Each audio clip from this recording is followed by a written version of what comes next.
तिथे बोंबला दुसऱ्याला बोललो याने घ्या जमा करा आणि जमीन ऍक्विशन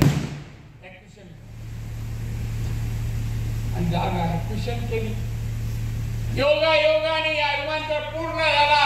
उद्घाटनच्या वेळेला हे पांढरा पायाचा उद्धव ठाकरे मुख्यमंत्री होता, त्याच्या हाताने उद्घाटन आणि मी गेलो तिथे विमानतळावर उद्घाटन. माहीत त्याच्या अरे विरोध यांनी केला आणि स्वागत करायला तो मूळ कोणाच्या घरी आणि बारसं कोणाच्या घरी असेल तर बघा सांगा मला. अरे आम्ही आणला विमानतळ आणि तू लोकांचं स्वागत करू. हा सीओड आणला विरोध. रत्नागिरीला रिफायनरी आणतोय.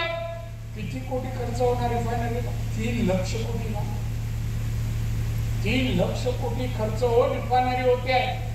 किमान 1 लाख नोकऱ्या मिळणार. कुठलंही प्रदूषण नाही. परदेशात सगळ्या ठिकाणी रिफायनरी, फ्रान्स मध्ये, जर्मनी मध्ये. पण मुद्दा ना पैसे मिळाले नाही का विरोध. मी वेंगुर्ला आपल्याकडचे आंबे म्हणाचे काय पीक आहे हे एक्सपोर्ट आणि पश्चिम महाराष्ट्राला पण बंदर जवळ असावं म्हणून मी वेंगुर्ल्यात मी त्या ठिकाणी नवीन बंदर चालू करायला सुरू. 4000 कोटी खर्च होऊन बंदर होणार. किती? 4000. आणि काम सुरू झालं. महिन्याला याचा मुलगा दाम उभा ते म्हणतो मला बोललो क्या हम डेव्हलपमेंट कर रहे नाही माझ्या वडील खासदार आहे.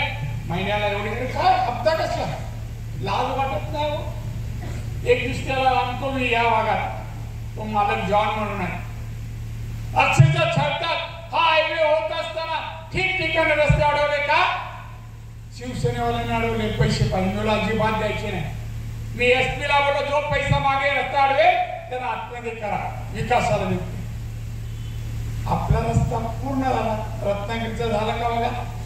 अडवला त्यांनी. सोपं दिलं रस्ता.